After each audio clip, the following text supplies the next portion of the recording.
রাঙামাটি তীরন্দাজের আজকের পর্বে আমরা দেখতে পাবো ময়না তুই জানা দাঁড়িয়ে আছিস কেন? এগুলো ওকে নিয়ে যাবো এইগুলো তো চলো চলো চলো চল চল। রাঙা, তুই সিঁদুর কেন পড়ছিস? তোর এখন সিঁদুর পরা ঠিক নয়। সিঁদুরটা কেন পড়লি তুই? তুই জানিস না তোর সিঁদুর পরা ঠিক নয়?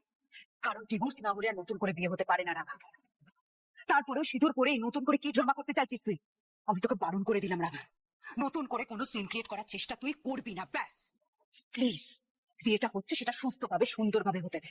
প্লিজ, তোর কাছে হাত জোর করে বলছি। শোন, তোর সঙ্গে একলব্য ডিভোর্স পেপারে প্রপারলি সাইন হয়ে যাবে। সাত্তকী লইয়ের সঙ্গে কথা বলে নিয়েছে। আমি তোকে শুধু একটা অনুরোধ করছি রাঙা, প্লিজ প্লিজ আর নতুন করে কোনো ড্রামা করিস না, প্লিজ। নাটকটা তো সবে শুরু রে বড় দিদি, নাটকটা কিভাবে জমাইতে হয় এবার সেটা শুরু দেয়। আরে তোকে বলেছিলাম না এমন জমজমাট বিহাটা হবে যে দেখে তোরা একদম চমকে যাবি। যা যা তাড়াতাড়ি গিয়ে সিটটা নিয়ে নে, পরে কিন্তু শো হাউসফুল হয়ে গেলে আর জায়গা পাবিক না।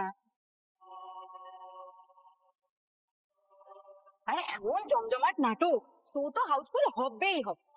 এসব কি বলে গেল? হে ভগবান, আর যেন আর কোনো গন্ডগোল না হয়, বিয়েটা যেন ভালোই ভালো হয়ে যায়। এই অপদটাকে বাড়ি থেকে বিদায় করে দাও ঠাকুর।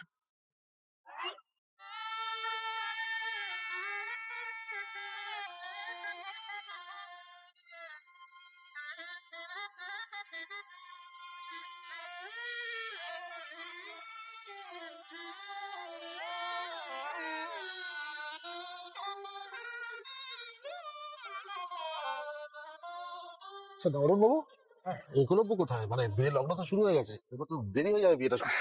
হ্যাঁ, এটাই কৃষ্ণা। চলে আসবে, এক্ষুনি চলে আসবে একলব্য। ঠাকুর মশাই, পান পাতা খেতে দিন।